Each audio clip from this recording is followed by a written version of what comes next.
Good morning and welcome back to White Mountains Today here on White Mountains TV 16, Sunday, November 8th. And Nate Harvey's with us in the studio. How are you, Nate? Boom. Oh, I forgot the boom. I'm sorry.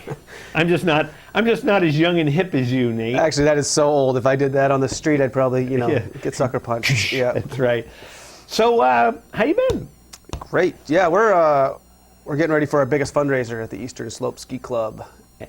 Coming in this week with some setup and drop off and volunteerism, and then next Friday and Saturday, big sale. Bing, bang, boing. Yeah. So, tell me more about the Eastern Slope Ski Club for those who do not know. Yeah, it's a nonprofit that's local here in the valley. Started about 80 years ago, and the mission is to get everybody on snow from grade 1 to 6 every winter. So if you're in the school district here, you're skiing this winter, and it's kind of a culture that we continue, and some really big names had started a long time ago. Yeah. So. And it's amazing. You tell that to other people who are from out of the area. They're like, you do what?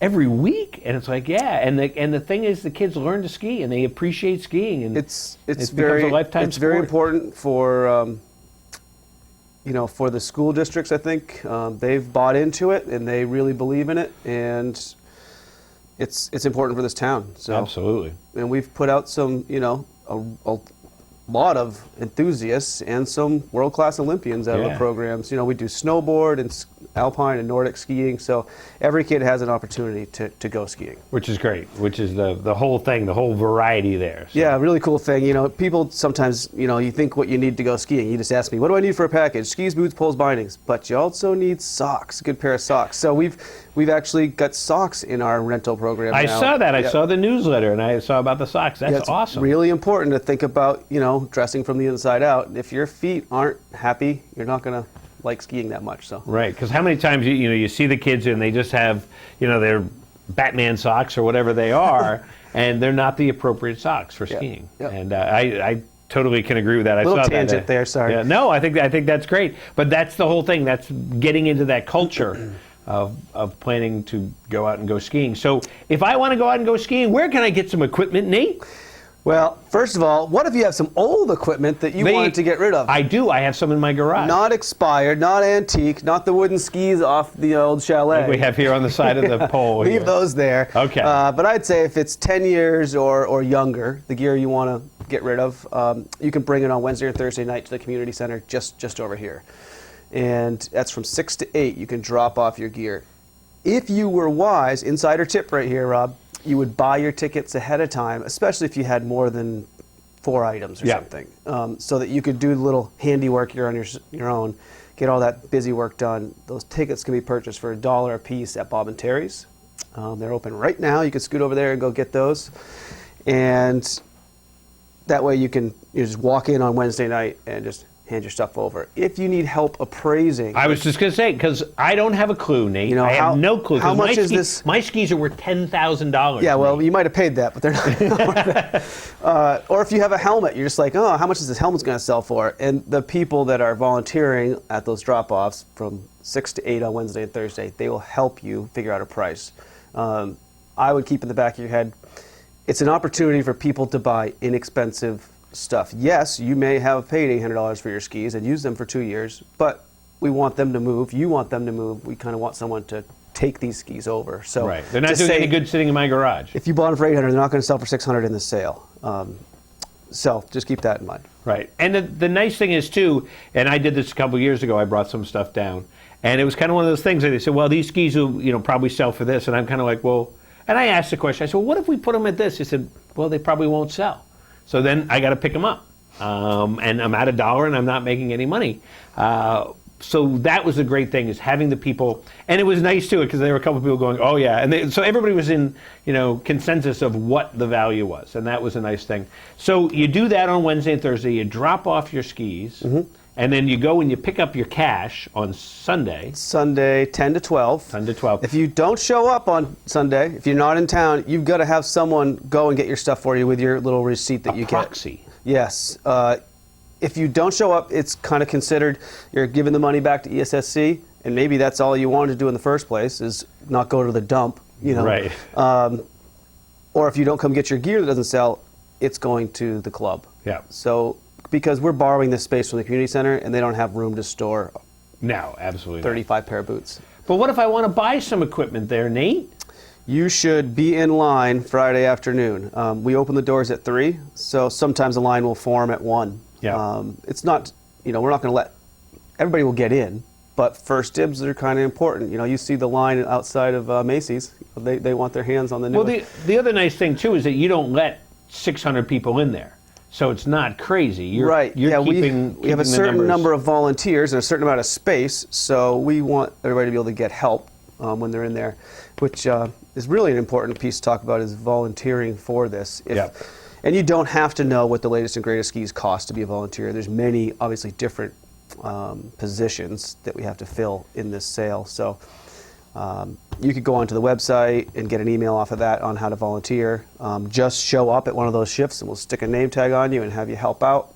There you go. It's important. This is the biggest fundraiser for the club, and it's so every kid can ski. That's the mission. And you also have, though, talking about volunteers, of the people who are like fitting boots and fitting skis, they're knowledgeable. These are people who are knowledgeable. So you're not just going in. It's not like going to a yard sale during the summer. And you say, ooh, look at these shiny skis and boots. They feel good in your Batman socks and everything else. Yeah. You've got people who will help you be fitted for your boots. A lot of them are either, ski school at a local mountain, or they're working at a ski shop. So they do this all day, and now they're volunteering their time for that evening. So they might even ask you a couple questions. What did you have last year? Where do you like to ski? Those are appropriate questions. Absolutely. And then they'll help you get into the best stuff that they have there for your price. All right, so you've got skis, you got boots. What else you have? Well, there's definitely a little section for cross-country skis, and insider's tip number 2. Most Nordic stuff there sells well. So if you have cross-country skis that are 10 years or younger that you're ready to depart with, bring them in there, and they're probably going to sell. Okay. Kids or Insider tip. adult. And then there's actually an accessories spot. A lot of the local ski shops will bring in goggles, gloves, helmets, and then if you have something that you think is worthy to sell that isn't too beat up, you don't want a glove that's 10 years old. But No. so there's jackets and pants and all that stuff. There's clothing in there too. Think about snowboards. Kids jackets. You outgrow them, so you go and sell it there, and you can pick up another jacket, which is a great way. It's to almost do it. like a complete swap. Right. The club is only taking 15% of the sale, so if you dropped your $100 jacket off, you're going to see $85. Right, which is better than sitting there in your closet. Right. So. Right. So that's great. And like you say, there's plenty of people there to help you out. And I think that's the most important part. And I think that's one of the things that probably a lot of people might not realize. They might just think it's a big yard sale, but it's not. There are people there to help you be fitted. Yeah, and so especially with kids. You don't know. Right. I mean, I don't know. You might know. It's nice to have your child there if you are buying kids skis. Right. It really helps out a lot with the people that are trying to fit this stuff. Fitting a boot on a foot that's not there is difficult. Yeah, the mystery boot. And we see people come in, scope it out, come back later when their kid's done with whatever sport they're doing.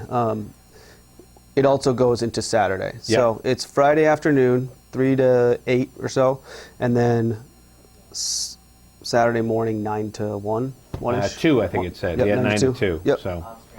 So definitely plenty of time to get down there and see. Of course, the best. There'll be more stuff at Friday at 3 than The there will be meat of it Saturday goes at 2, on yeah. Friday, so Yeah. I would encourage people to get there as close to 3 Yeah. as they can. Yep. And we're looking at it right there on the screen, so we can see what it's all about. And you can also go to your website and get all the information you possibly need. Yeah, if you and about the can't club. Yeah. We're still accepting memberships, and people can apply for rentals on there and pay rate online. If you just want to make a donation to the club, that's things people do. So all that information's on the web, how you can do that. Let's just throw out about the rentals for the kids who need those. How's that work? Well, they will sign up ahead of time if they're going to need to rent, and then each school has a certain day when they'll go to our rental building and get fit for the season. There's a fee for it, and most of families are able to pay for it, and if not, then the club takes care of it. So Yeah. everybody can ski. But it's good equipment that the kids are renting. Oh, yeah, it's not yeah. stuff that No, we is- flip it yeah. every 3 years, if Yeah. not more. So It's awesome stuff right across the board. We've got a lot of new snowboard stuff, cross country, and a lot of alpine skis. We're talking, maybe 1,000 kids or so. Yeah. So the volunteerism during the week to chaperone those children is huge. It's 300 or 400 people. So. Yeah. And then the ski day starts. Was it January 8th or January 4th this year? I can't remember. It was one of those 2 days. Right in there. It's 4th is probably the beginning of the week, so Yeah. it's probably that one. And kids will start skiing. Yeah, and it's an awesome deal. They love it, and it ends at the end of the year with a kind of a fun day of performance testing and Yeah. efficiencies and stuff. And you mentioned before, if people want to get involved with the Eastern Slope Ski Club, maybe help out at the mountains during that time, they can go online and volunteer. The volunteer nights are coming up here pretty quick. Yeah, so there's some trainings and logistics and stuff that we'll cover with them. Everything's kind of, you're helped along the way. You don't have to be an incredible skier. You just have to be a nice person. Yeah. To help I did it out. for years. It was so much fun being out there with all the kids. And You don't have to have kids in the program. No, not at all. For sure.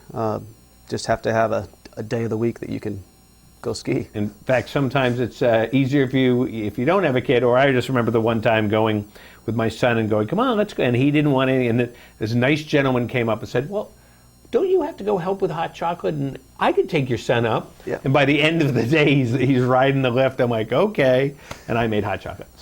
But it was awesome. Insider tip number 3. This is the last one. We'll review them afterwards, but drop off your personal gear on Wednesday night versus Thursday. For some reason, human nature, we procrastinate to the last minute possible. Absolutely. And Wednesday's the first day drop off. So that's what I would suggest, is because there's just more people there to help you, more time, less waiting. Yeah. So there we go. So our insider tips were, one was buy the tags early. Yeah, at Bob and Terry's, So yep. figure out how many tags you need. You go down there. You're going to have to buy the tag either way. Yep. So you go there, buy the tags, fill them out. Then you go there on Wednesday. Wednesday would be is better. the better night. Yep. And then insider tip number 2 was... It was the, if you have cross-country gear, that's right. bring it in because it's going to go.